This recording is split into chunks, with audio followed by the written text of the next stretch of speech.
Hey everyone, today we're breaking down the draft between SKT and Kingzone in Game 2 of their playoff series. So, Kingzone started off with the Lee Sin ban. This is really kind of something you would expect against SKT on the blue side. When you're blue side, you get this freedom to ban particular champions that members of the opposing team are well known for or are particularly strong on, and Lee Sin is a really classic of Clids, so this is not strictly speaking necessary. Lee Sin is not really strong in the meta right now, but it's a respect ban for Clid, and it's saying, okay, whether or not we care about Lee Sin being strong strategically or something that would interrupt the strategy we are trying to employ at the draft, we know that you, Clid in particular, are good at this champion, so we don't want to deal with that. So ban Lee Sin, that's perfectly fine, makes a lot of sense. SKT on the red side is forced to ban more of the meta things, largely because they don't have first pick, so they have to basically react to whatever Kingzone is doing. So red side is generally forced to focus more of their bans on the meta, while blue side gets to ban target specific champions that they don't want the specific players of SKT to be playing. So the Kalista ban comes through. This speaks a little bit towards SKT wanting to play a scaling bottom lane, which is fine. It's strange to give that away so early. If you want to play it, it is generally better to ban champions that are just generally strong in the meta, things like the Sylas, like the Lissandra, like the Rek'Sai, as your first bans, and then wait till the third ban if there's one or two champions that you also want to ban because they're strong against your particular strategy. Banning the Kalista this early, yes, you can say she's really, really strong in general and is a good champ to get off the table, but really you ban the Kalista because you want to be picking a safer scaling bottom lane, and you don't want your bottom lane to lose too hard, which is something that leaving the Kalista open allows to happen. And banning it as your very first ban, I think, does kind of give away some of that information to the side of Kingzone. Kingzone responds with the Tahm Kench ban. This is really, really good. You can say that this is in response to the Kalista ban. If you're Kingzone, you say, oh, looks like SKT has decided they want to pick a scaling lane. Let's make sure they don't get a super, super safe one. We'll take away the Tahm Kench so that they're forced to pick a lane that is a little bit more vulnerable to early tower dives, like, say, a Thresh or a Braum. So, moving on through the draft, the Tahm Kench ban, it also, if you consider it to not be related to the Kalista ban, which it very well might not be,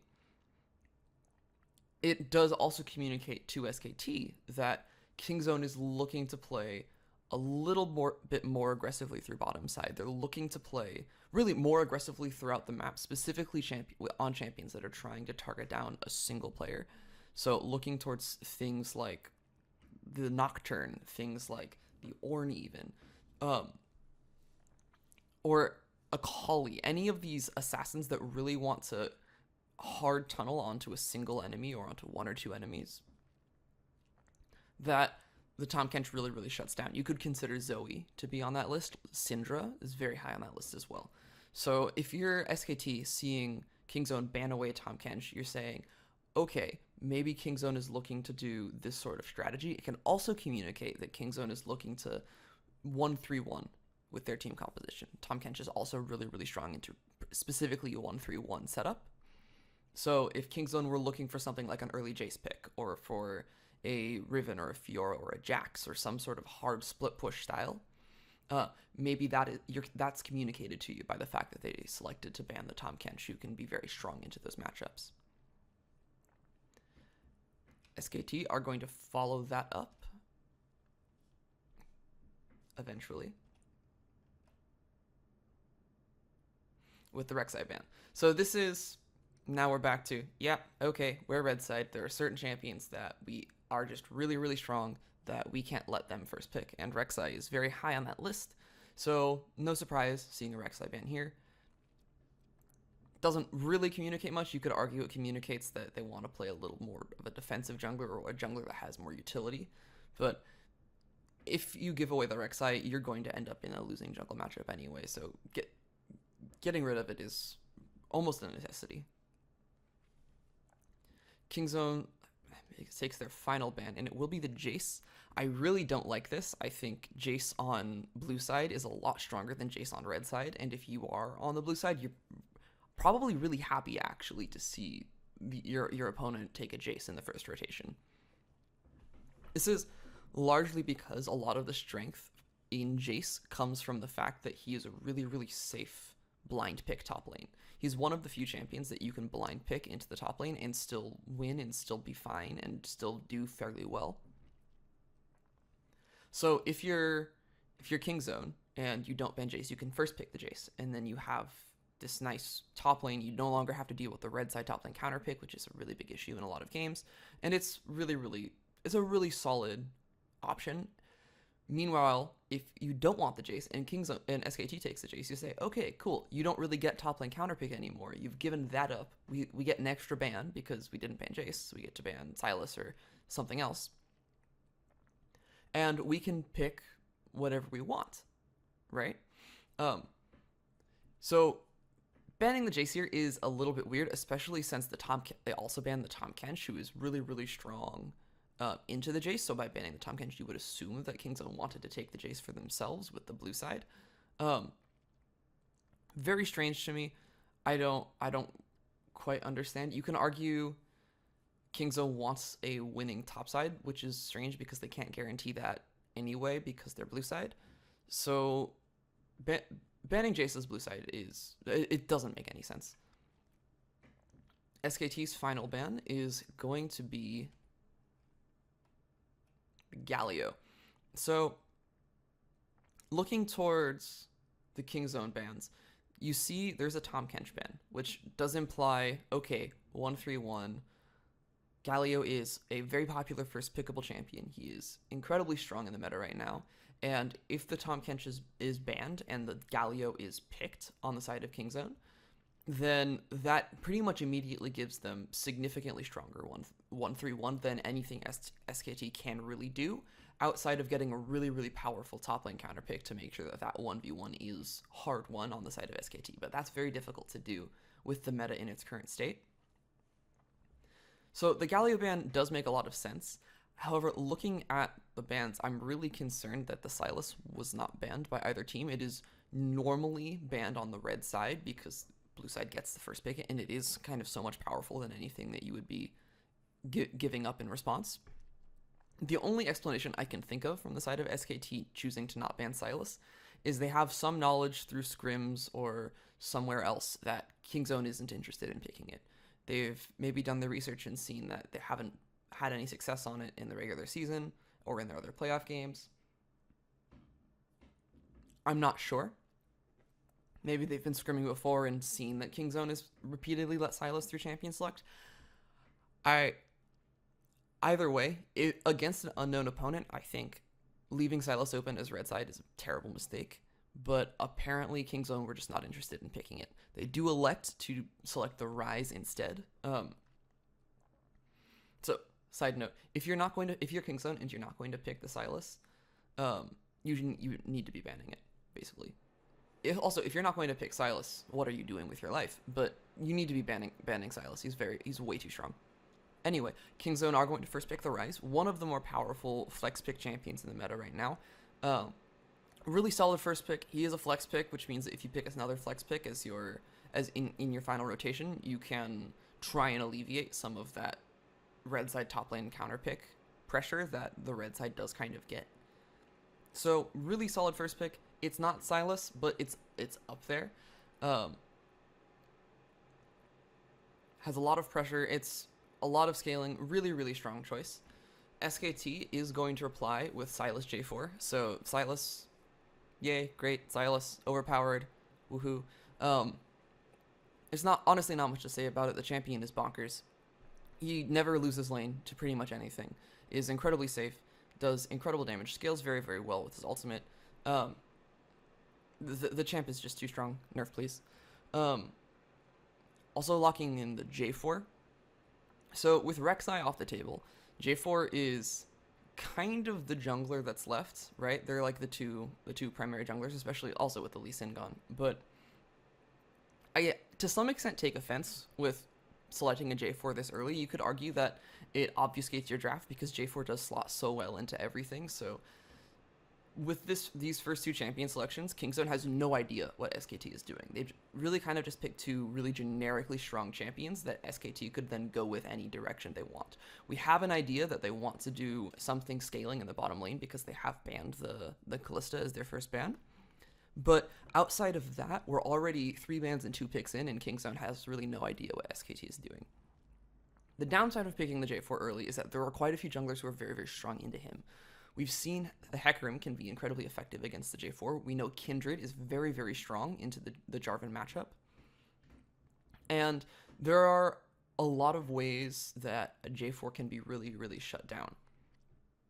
Watching a lot of J4 games, my impression is that you really pick J4 if you're looking for an engaged jungler who brings kind of similar utility to a Sejuani and is tanky in the later stages of the game, but who doesn't fall over early game as hard.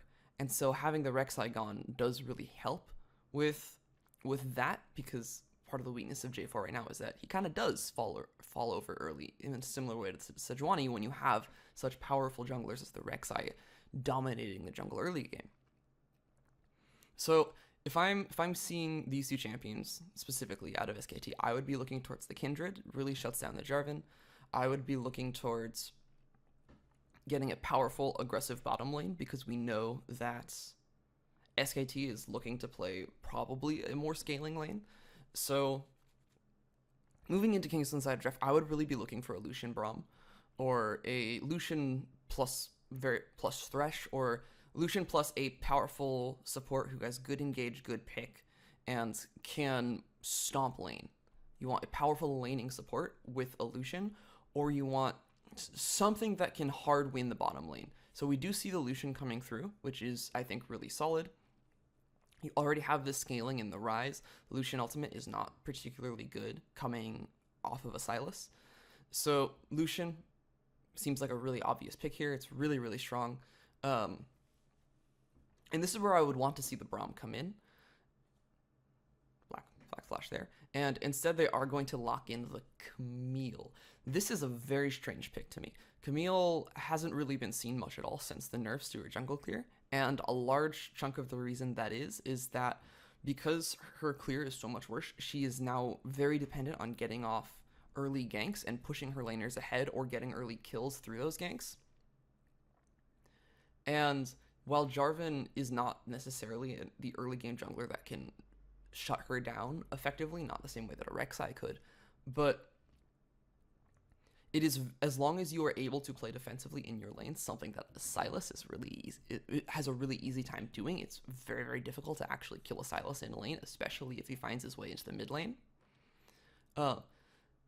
Kingzone, by selecting this Camille, are really kind of putting themselves into a position where, okay, we are going to get that all in. We are going to aggressively engage. That's why we banned the Tahm Kench. That's what we're going to be doing. But there's already a Sylas on the side of SKT champion who's really hard to shut down in lane. And you're revealing this Camille incredibly early. I don't see a world in which SKT selects to ban it in the second rotation, right?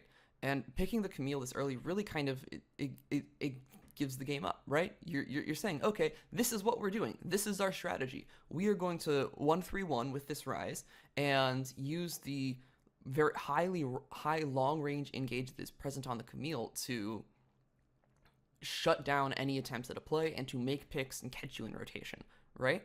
The Camille here is almost like a worse version of Nocturne. Ultimately, it's like a Nocturne that needs to get successful ganks pre-6 almost in order to function, because you're not going to be able to farm up in the same way that a Nocturne might be able to. I really don't like the Camille pick here. I really don't think it meshes well. It in the meta right now, it matches up quite poorly into Sylas, and it's not really winning Kingzone any favors. There are a number of other champions they should have selected here. Selecting the Braum would have been a very wise choice, seeing as it is now really easy for SKT to pinch the support pool, which is very, very limited. So I really cannot support the Camille pick. You can argue that Kingzone is trying to hide some secret support pick, or thinks that Camille might be banned and the jungle pool is so small. But you can you can pick the Braum, hide what it is you're ultimately trying to do until much later in the draft. If you don't ban any junglers, the enemy's already picked their jungler, right? And they get 2 bans. So what are they going to ban? They're going to ban Kindred, and they're going to ban maybe the Camille. Realistically, they're probably not going to ban the Camille. They'll ban Kindred and Nocturne. But between Kindred, Nocturne, and Camille, you have 3 powerful champions that all do kind of what you're wanting to do. So you're guaranteed to get one of them. And it would be really, really easy to just lock in the Braum, say, okay, we have the strong bottom lane, and say, it's up to you, SKT. You get to pick which one of these 3 junglers that are really good into what you're trying to do, and match up what we're trying to do very well. And Kingzone just chooses not to do that. So SKT, seeing that Kingzone have not taken the Braum themselves, are, I'm assuming, going to pick it up. Yeah, are going to lock in the Braum. And now, moving into the second round of bans, SKT has the option to basically ban out the other remaining aggressive supports, right? Braum is gone, Galio's gone, so you ban Rakan, you ban Alistar or Thresh, probably Thresh, but I suppose Alistar functions as well. That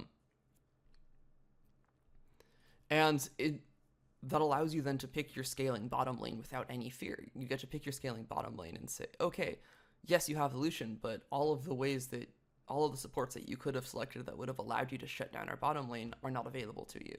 So now you have this Lucian who's going to maybe get a little bit of push and a decent lane advantage, but isn't going to actually accomplish anything. So we see Rakan ban coming up from SKT. Kingzone follows up with the Ashe ban, which I find really, really interesting. It makes a lot of sense when you've selected the Camille, who is very, very dependent on getting those early ganks off, especially when vision is much more limited, and having a hawkshot consistently going through the jungle and scouting out the Camille can really shut that down. So you could consider Ashe to be very strong into the Camille. The flip side of that is that Ashe is very immobile. There is already a Braum, which is not a Tahm Kench. It's not a Thresh. It's not something that can get a Camille off of an Ashe particularly well. So the Ashe is kind of a double-edged sword. Yes, it can scout out the Camille really, really well, but if a hawkshot misses and they mess up just a little bit, an Ashe Braum lane will die to a Camille gank very, very easily. So I'm not sold on this Ashe ban, but I can understand where they're coming from. SKT is going to follow up with a champion. Alistar, yeah, banning out the aggressive support, saying we're going to take a losing bottom lane, but you will not have the tools to engage on us. You will not have the tools to punish us for doing so that we can have superior scaling throughout the game. We already have the Sylas, a champion that, as I mentioned, scales quite well, and it will be very difficult for you to punish us in the early game. Kingzone's final ban is going to be Lissandra, champion that is really, really good at shutting down these engages, right? With the self ultimate or opponent ultimate if she can ult the Camille. With the Claw, it's it can be very, very difficult to make these picks happen, make these engages happen onto Lissandra. So understandable ban out of the side of Kingzone. So looking towards SKT, another few thoughts on the Lissandra ban, actually. It's a little interesting because Kingzone already has the Rise, which is a strong lane counter to Lissandra, and SKT already has the Sylas, which is often a mid lane champion. Which means that if you're banning Lissandra, you're basically saying, we think both Rise and Sylas are going into the top lane. Because you're pretty okay with having the Rise versus Lissandra matchup. It's not a hard counter. It's not Rise versus Cassiopeia, say, but it's still a strong matchup for the Rise. So that's kind of implying we're going top lane Rise. Psst, we're going top Rise. It's kind of letting SKT know that that's kind of where they're going. On top of that, obviously, if it's Sylas mid, you don't need to ban Lissandra because they already have a mid laner. Yes, Lissandra top does exist. It's not very good, and I don't think it necessarily aligns with what SKT would be trying to do in this game anyway. So Lissandra ban, a little weird, but understandable to some extent. Anyway, SKT now is looking to select their AD carry. They go with the Varus. Alternatives might have been Jinx or Tristana or some other hyper carry, because they have shown that they're looking for a high damage, more scaling composition, more scaling AD carry. Sivir, absolutely on that list. I think a large reason to go with the Varus is that he is a bit longer range than, say, a Sivir. And he has the ultimate, which is a really powerful both pick tool, which is something that SKT is a little bit short on at the moment, and a really powerful disengage tool. If you see a Camille flying at you in the hookshot and you time the ultimate right, you can stop her from getting into range of the Hextech ultimatum. On top of that, it's a bit of a Teddy favorite, the Varus, so yes, kind of expect to see this style of champion coming through for the side of SKT. Kingzone replies with the LeBlanc. I think this is foolish for a number of reasons. A, if you consider LeBlanc Camille as a jungle mid duo, that duo is incredibly dependent on early mid lane ganks, right? You're basically announcing to the world, hey, we're going to gank mid, and we're going to focus mid, and that's going to be our goal this game. Okay, we have Sylas. We have a Jarvan to counter gank. Right? It will be so difficult for Kingzone to actually make anything happen inside of this mid lane. Especially assuming the Sylas goes mid, which Kingzone don't seem to be certain of, but I have a hard time justifying going for this mid jungle duo when the Sylas is up and a Sylas has been picked. Yes, the LeBlanc ult isn't great on the Sylas. Meh. Right? That's not the role you're asking Sylas to play inside of this team composition, so you already have scaling in terms of the Varus. You don't necessarily need a bunch of ultimates for Sylas to take. I have a hard time justifying picking the LeBlanc here. It does explain the Lissandra ban. Lissandra is very, very strong as a LeBlanc, so if they were to pick this LeBlanc in this slot and not ban Lissandra, then SKT could have answered with Lissandra and had a really powerful mid lane advantage. But even into Sylas, I have a hard time justifying selecting LeBlanc here. Anyway, Kingzone's final pick is going to be their support, and they will lock in the Shen.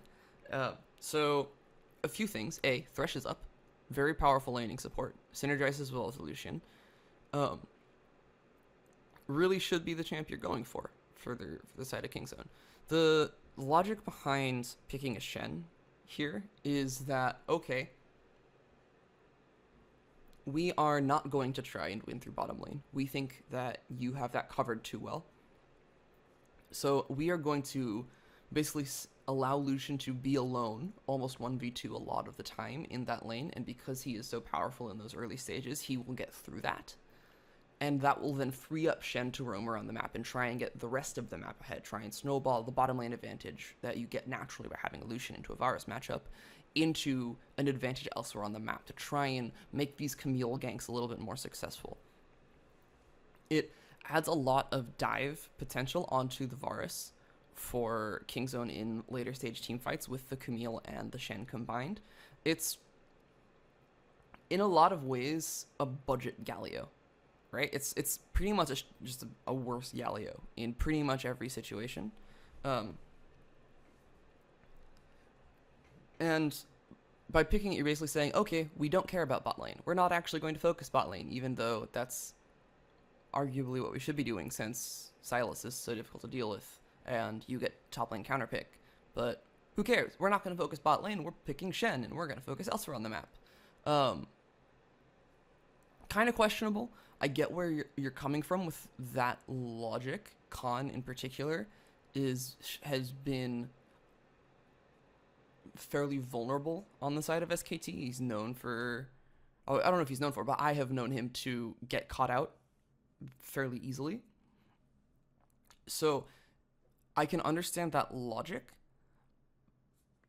and it with the way this draft has played out and the tools that SKT has available to them in terms of the Sylas, in terms of the Jarvan, um, in terms of the fact that a Braum into this matchup can take Spellbook and have Teleport to match the Shen, it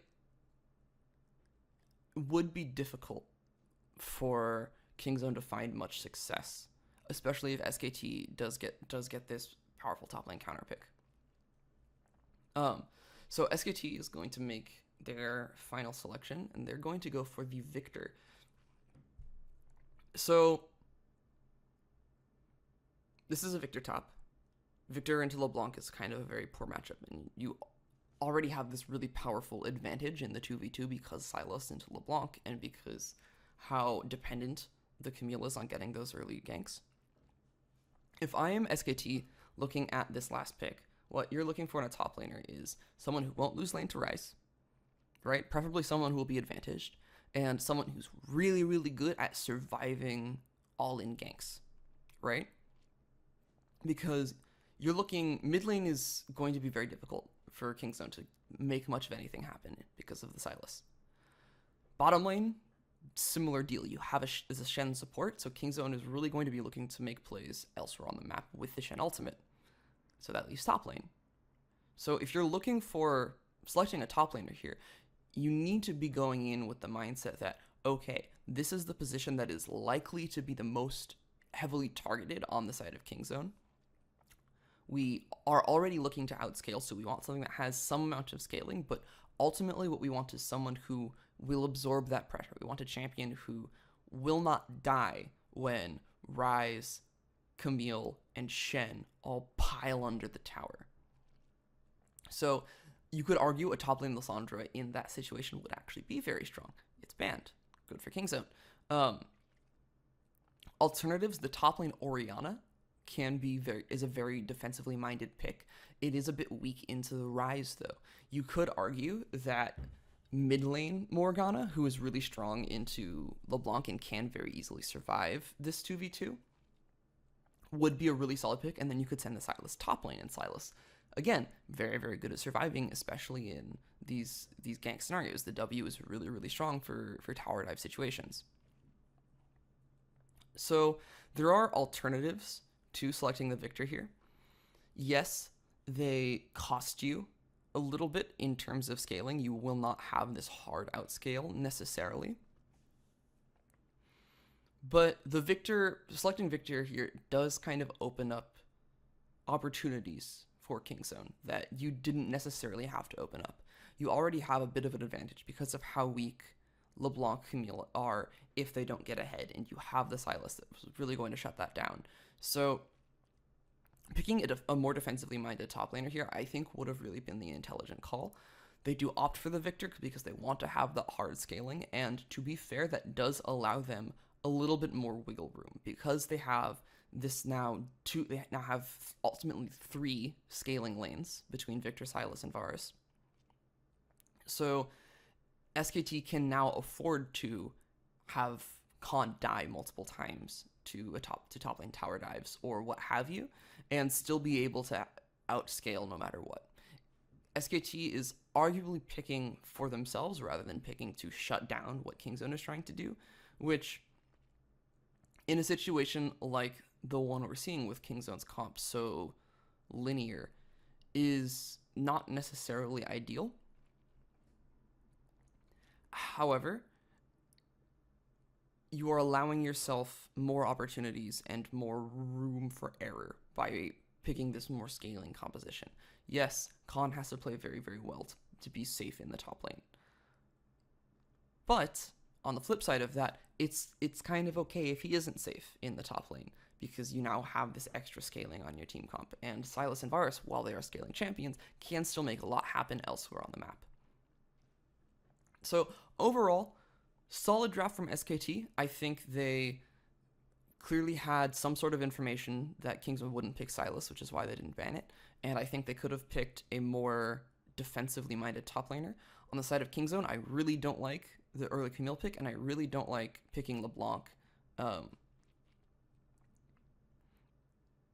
with the Camille into a Sylas. I don't like leaving Silas up to begin with. I think if you're not going to ban it on blue side, you need to be first picking it. I think that's a big mistake. And I think locking in the Shen support and going for a more defensive bottom lane is really questionable, especially given the Silas and given that SKT did have the opportunity to lock in a counter pick in the top lane. Overall, though, neither of the drafts are really terrible. I can see a lot of the logic that went into some of these decisions on both teams. And I think these drafts should lead to a pretty exciting game in which SKT is ultimately going to be favored because there are pretty clear lines that would allow them to shut down what Kingzone wants to be doing. I'm John Valentine. Thanks for watching.